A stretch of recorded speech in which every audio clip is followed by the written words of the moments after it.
Oh, hey there, Juliana. Oh, hey there, Ralph. What's up? Well, I was just reading this book called What Are the Beat Poets?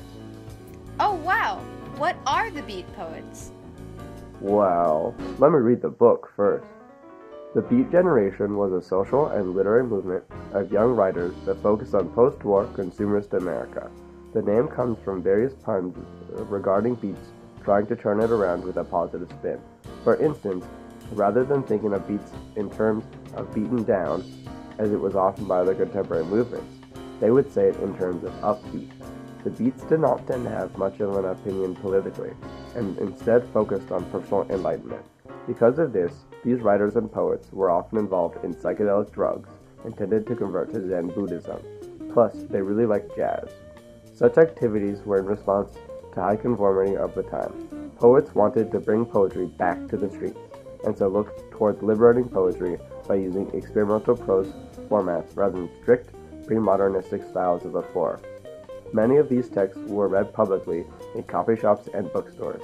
It was a public movement. That's pretty neat. Wow, what a good book, Rafa. Yeah, now I know what the beats are. But I do have one question. Well, howdy. What is it? Where were the beat poets? And what time did all this take place? Luckily for you, I have this magazine called Where/When Were the Beats. Here, let me read you a bit of it. The Beats congregated in the coastal cities, primarily Greenwich Village in New York, North Beach in San Francisco, and Venice Beach in Los Angeles. This was during the 50s and was an underground response to the growing cultural conformity. It all began at Columbia University when Kerouac, Ginsberg, and Burroughs met to form a new vision in opposition to their professors. They picked up some other people along the way and moved to San Francisco.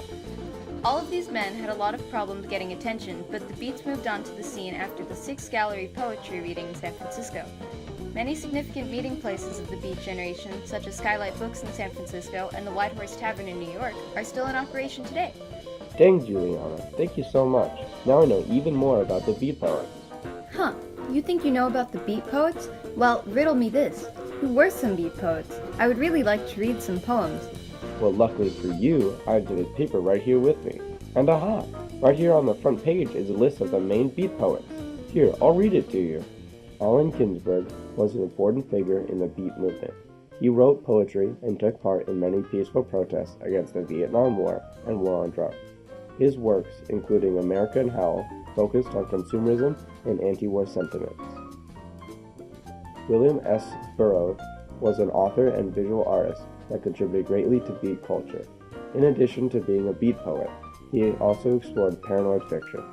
His novel, Naked Lunch, sparked a controversy that brought up discussion over literary censorship. Jack Kerouac pioneered the use of spontaneous prose. He lived a life of drugs, promiscuity, poverty, and petty crime, all of which he covered in his autobiographical novels. Just like nearly every other beat, he was arrested many times. Many of his works were left unpublished and unread after his death from overdrinking, but all have been published today. Wow, those guys are real iconoclasts. Big word, Juliana, but I don't know what it means. Me neither. Hey, check it out. There's some tape on the bottom of my shoe. Tape? That reminds me of something that I was reading on a forum the other day. Apparently it took Jack Kerouac a couple of years to publish his manuscript for On the Road. Since the beats were very unconventional, Kerouac tried to submit a scroll made of multiple pieces of paper taped together. Because it was impossible for a publisher to publish a book in that form, it took years to find a suitable format for On the Road. Wow, that sounds real nonconformist. You betcha. According to the back of the cereal box, the Beat movement fueled the flames of nonconformity in society. As time progressed, different groups would branch off from the Beats, eventually becoming hippies, goths, punk rockers, and emos.